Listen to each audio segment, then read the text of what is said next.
Welcome to Biology of Marine Mammals. I'm Dr. Leslie Williams, and this lecture introduces you to the cetaceans.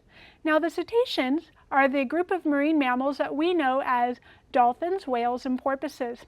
So we'll start by taking a look at how did these cetaceans evolve, or where did they come from. After we summarize that, we'll actually draw an evolutionary tree that kind of summarizes the cetacean evolution. And finally, we'll take a look at the two major groups, the Mysticeti and the Odontoceti, and contrast them to see how they're different. Now, the cetaceans, as you know, include the whales, the dolphins, and the porpoises. But even though those are the common names, we actually break them out into two major clades or taxa.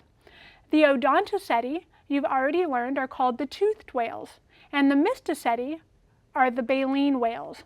So it's kind of a little bit interesting because I have a picture of a dolphin. So where are the dolphins and the porpoises? Well, because they have teeth, they actually belong to the Odontoceti. So the Odontoceti include the dolphins and porpoises, and the Mysticeti include the baleen whales. So these cetaceans, which are ubiquitous in our ocean, are very, very different looking from most mammals, which makes it rather difficult to infer where did cetaceans evolve from, or who is their ancestor. So in order to answer that question, we actually have to go back to the fossil record. And what does the fossil record tell us? Well, the fossil record tells us that about 50 million years ago, the cetaceans, the earliest cetaceans, probably invaded the water from an ancestral hippopotamus-like creature. And in fact, the hippopotamus is considered to be the closest living relative today of the order Cetacea. So something hippopotamus-like, that is an even-toed hoofed mammal, probably entered the water and began to adopt an amphibious lifestyle. Now, the word amphibious means that they spend some of their time in water and some of their time on land, very much like the hippopotamus today does. So these amphibious mammals actually represent the first members of the new order Cetacea. And again, they came out about 50 million years ago. So we call this group the ancient whales, or sometimes we call them the stem whales or basal whales, which is the fact that they are actually at the bottom of the evolutionary tree, or the base of the evolutionary tree for the order Cetacea. So of course, we now know that cetaceans do not have an amphibious lifestyle. They are truly aquatic. So somewhere between that 50 million years ago and today, they must have continued to evolve such that they adopted a completely aquatic lifestyle. And we think that actually happened somewhere between 50 million years ago and about 40 million years ago, that they became completely aquatic. And as new lineages continued to evolve, ones that were more and more aquatic, the original stem whales went extinct. And around 35 million years ago, the cetaceans actually broke into two major clades. One clade gained echolocating abilities, and we call them the Odontocetes, and the other adopted a more filter-feeding lifestyle, and of course they make up the Mysticetes. So as we go back and we take a look at the fossil record, a couple things have become clear. First and foremost, the Odontoceti and the Mysticeti, which are two suborders of the order Cetacea, obviously share a common ancestor. And so we call them a monophyletic group. That is, the Odontoceti and the Mysticeti are monophyletic within the order Cetacea.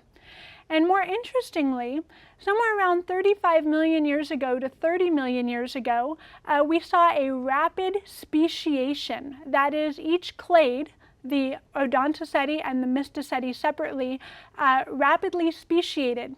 So we think that this probably was in response to rapidly changing ocean conditions, which actually allowed some new job opportunities to come up, and of course these cetaceans evolved to fill those jobs. So we call that type of rapid speciation radiation, and from an evolutionary standpoint, it almost always accompanies a brand new set of job openings. So we can actually see something similar to that when we look at the economy. If you have a brand new field, such as the tech industry, which came out in the late 1990s, early 2000s, that basically opened up a whole new set of jobs, and people rapidly gained skill sets so that they could fill those jobs. So something similar to that probably happened around 35 to 30 million years ago, where the cetaceans evolved rapidly and differently, where the Mysticeti went one way and the Odontoceti went the other way as the ocean conditions changed. So what possibly changed that would allow this rapid radiation? Well, it seems that around 35 to 40 million years ago, the Earth was actually quite warm. This was part of the late Eocene period. And then around 35 million years to 30 million years, we had rapid global cooling. And not only that, we also see the opening of the Southern Ocean. So if you take a look at the picture here at the top, you'll actually see that around South America and Antarctica, around Cape Horn there's very, very little space there. And then you can see the land masses actually have separated quite a bit between 35 million years ago and today, and that allows the water to basically move around Antarctica and form a nice continuous Southern Ocean. Something else you might notice, of course, is that today Antarctica is covered in ice, and 35 million years ago that wasn't the case. So we can see that the Earth is considerably cooler today than it was 35 million years ago. So both the opening of the Southern Ocean and the global cooling probably led to a lot more productive waters, a lot more food sources, and the cetaceans evolved to take advantage of that. All right, so at this point, let's actually come over here and we'll take a look at how to summarize this with an evolutionary tree. So here on this picture, what I've got is I've actually got just kind of a basic time scale that goes from 50 million years ago to 25 to, again, today, 0 million years ago. And what we're going to do is we're going to summarize what we just said by drawing kind of a synopsis of the cetacean evolution as an evolutionary tree. Now, I encourage you to get out a pencil or a pen and some paper and copy this down as well. So we know that the earliest cetaceans actually evolved around 50 million years ago, and we call those the ancient whales, but they went extinct. So we put a little cap there to show that that lineage is no longer around. But of course, members continued to diverge off until finally we got a group that was fully aquatic. And from there, somewhere around 35 million years ago, we know that they broke off into the Odontoceti and the Mysticeti. So what we're going to do is we're going to draw two big branches here, and we'll say the Odontoceti are going to go this way.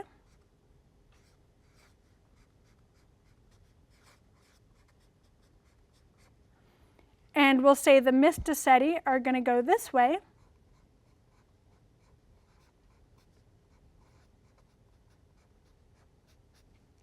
Like so. So if we come back over to the Odontoceti actually break off almost immediately into a group that now contains the sperm whale. So we'll put that here at the top. Sperm whale. And then, of course, the beaked whales also came off rather early.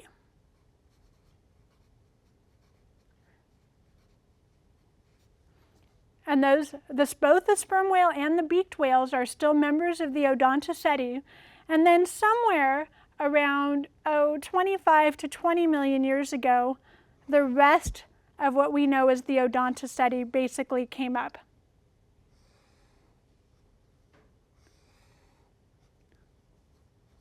And that includes our porpoises and what we consider to be our regular dolphins. So these represent the Odontoceti. So something interesting to note here is that the sperm whales, or the group that now contains the sperm whales, diverged rather early, as well as the group that contains the elusive beaked whales. And then the rest of what we now think of as being the classic Odontoceti, those being the common dolphins and the porpoises, they actually speciated a little bit later. And so they're more closely related to each other than they are to the beaked and the sperm whales. Now going over to the other side, we have the Mysticeti, and the Mysticeti also had some early breakoffs and then also then some more recent ones.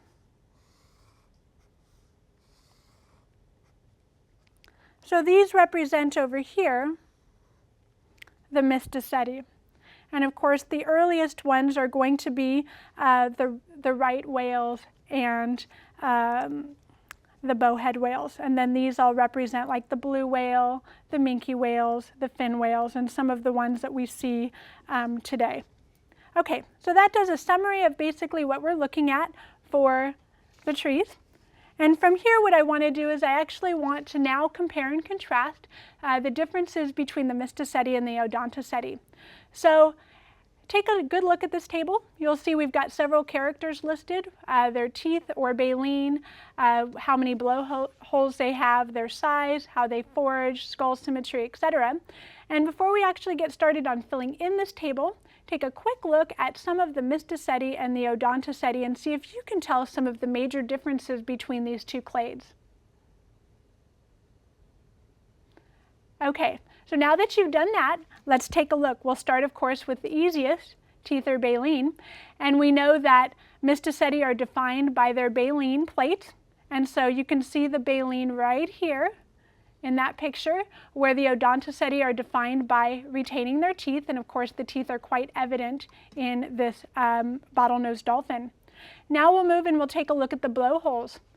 It turns out the Mysticeti actually have 2 blowholes and the Odontoceti only have 1. The 1 blowhole for this bottlenose dolphin is pretty evident right here, but take a look at this Mysticeti. This Mysticeti actually has 2 blowholes and they're located side by side. You can kind of see the outline of one right there, and then the other one is right there. And in fact, the fact that they're located right next to each other and positioning out like this, so they actually kind of slant out, causes the spout to come out like this, which gives it that wide or heart-shaped look that you sometimes see with the spout as shown here. So it doesn't cause it to go straight up, it goes out on account of having 2 blowholes right next to each other. Now size, of course, is pretty evident. We know that the Mysticeti are going to be the larger. Of course, there's a few exceptions to that, but not many. As a rule, we say the Mysticeti are much bigger and the Odontoceti are the smaller. And of course, among the Odontoceti, the sperm whales are the exception to that, where the sperm whales are quite large. Now foraging. They've adopted different ways of eating because of their different mouth parts. The baleen means that the Mysticeti are going to be adapted to filter feeding, where the Odontoceti are mostly predators. Now you can't really tell the skull symmetry from a picture, so we'll go ahead and fill that in for you. The Mysticeti have a very slightly asymmetrical skull. In other words, if you were to take their skull and cut it down the center and take a look, they'd pretty much be the same on both sides, where the Odontoceti are quite different. And they must have this asymmetrical skull to account for their ability to echolocate. And finally, we'll go ahead and take a look at the last 2. As a rule, in the Mysticeti, the females tend to be larger, where in the Odontoceti, the males tend to be larger. The consequence of this will be explored later when we talk about reproductive techniques. And finally, their social structure. As a rule, the Mysticeti tend to be much more solitary. They tend not to get together in groups, or at least not permanent groups. If they are groups, they're rather temporary. Except for mother-calf pairs, you do see those for a couple years at a time, whereas the Odontoceti tend to be very gregarious, and that means they get together in tight schools or pods. And of course, that is finally evident in these pictures, where we can see the Odontocetes are sticking together as a pod, and here we have actually North Atlantic right whales, and you can see there's just one female and her calf, so that's a mother-calf pair. Thank you, and I'll see you next time.